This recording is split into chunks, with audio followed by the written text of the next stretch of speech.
Hey everyone, welcome back to FT News. I'm Myra. Netflix's The Witness is one of the most emotional true crime dramas released in recent years because it is not really about solving a murder mystery. Instead, it is about what happens to the people left behind after a tragedy changes their lives forever. The series tells the true story of Rachel Nickell, a young mother whose murder shocked Britain and exposed one of the biggest failures in modern criminal investigation history.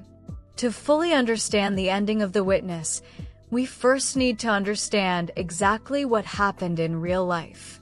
On July 15, 1992, Rachel Nickell was walking her dog across Wimbledon Common in southwest London. She was accompanied by her 2-year-old son, Alex. What should have been an ordinary morning turned into a nightmare. A stranger emerged from a secluded area and launched a brutal attack. Rachel was stabbed 49 times. She was sexually assaulted and murdered in broad daylight. The killer then fled the scene. When members of the public discovered Rachel's body, little Alex was still beside her. According to reports, he was covered in blood and repeatedly tried to wake his mother. The image horrified Britain. The public demanded answers. The media became obsessed with the case. Police suddenly found themselves under enormous pressure to find the killer as quickly as possible. Unfortunately, that pressure led investigators down the wrong path. Very early in the investigation, police became convinced that a local man named Colin Stagg was responsible. Stagg regularly walked his dog on Wimbledon Common and seemed to fit a psychological profile developed by investigators. But there was a major problem. There was absolutely no forensic evidence linking him to the murder. No DNA. No fingerprints. No physical evidence whatsoever. Instead of expanding the investigation, police became fixated on proving that Stagg was guilty. This led to one of the most controversial undercover operations in British history. An undercover female officer posing under a false identity spent months pretending to be romantically interested in Stagg. She exchanged letters with him, spoke with him repeatedly, and attempted to lure him into discussing violent fantasies. At one point, she even suggested she would only pursue a relationship if he admitted involvement in the Wimbledon murder. Yet despite all the pressure, Stagg repeatedly denied killing Rachel. He never confessed. He never admitted involvement. He consistently maintained his innocence. Even so, police arrested him. When the case eventually reached court, the judge delivered a devastating blow to the investigation. The undercover operation was condemned as improper entrapment. The case collapsed completely.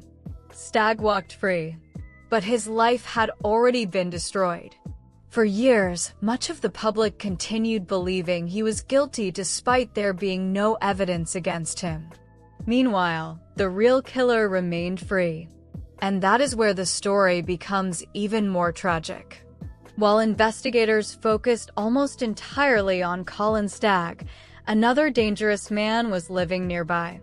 His name was Robert Napper. Napper was a violent serial rapist suffering from severe mental illness. Even more disturbing is the fact that there were multiple opportunities to stop him before Rachel was killed. Years before Rachel's murder, police were investigating a series of violent sexual assaults known as the Green Chain Rapes. Several people identified Napper as a possible suspect. His own mother even contacted authorities after he allegedly confessed involvement in a rape. Yet investigators failed to properly pursue those leads.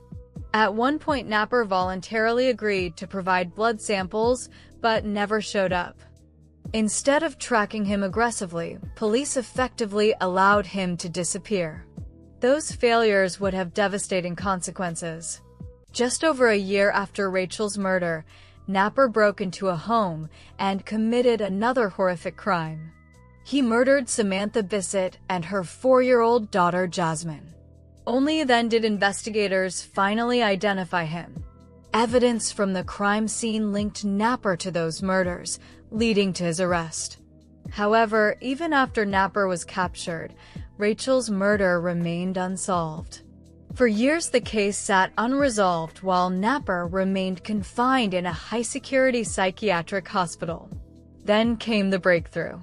Advances in forensic science allowed investigators to re-examine evidence collected from Rachel's clothing. A new DNA technique finally produced a usable profile. When that profile was compared against national databases, investigators received the answer they had been searching for all along. The DNA belonged to Robert Napper. More than a decade after Rachel's murder, the real killer had finally been identified. In 2008, Napper admitted responsibility. Because of his severe mental illness, he pleaded guilty to manslaughter on the grounds of diminished responsibility rather than murder. He was ordered to remain indefinitely in Broadmoor High Security Hospital. The ending of The Witness focuses less on Napper and more on Rachel's family. And that is what makes the series so powerful. The real emotional story is Andre and Alex. After Rachel's death, Andre suddenly became a single parent while dealing with overwhelming grief. At the same time, Alex became the center of a massive media frenzy because he was the only witness to the attack. Police repeatedly interviewed him in hopes of recovering details about the killer. Psychologists attempted to help him process his trauma. Journalists constantly followed him. For a child who had already experienced something unimaginable, it became an incredibly difficult environment. Eventually, Andre decided they could no longer live that way. To protect his son, he left Britain. The pair moved abroad and spent years trying to rebuild their lives away from media attention. The Witness spends much of its running time exploring the complicated relationship between father and son during those years. Neither handled the trauma perfectly. There were arguments, misunderstandings, years of emotional scars. But the ending ultimately shows something hopeful. Despite everything they experienced, Andre and Alex found a way to heal. The final message of the series is not about the killer. It is not about the police. It is not even about the investigation. It is about survival. It is about a father and son who endured unimaginable pain and somehow found a way forward. The series also highlights one final shocking truth. After Napper was identified, documents revealed that police mistakes may have directly contributed to Rachel's death. Investigators had opportunities to stop Napper before he ever crossed paths with Rachel. Had those opportunities been taken seriously, Rachel Nickell, Samantha Bissett, and Jasmine Bissett might still be alive.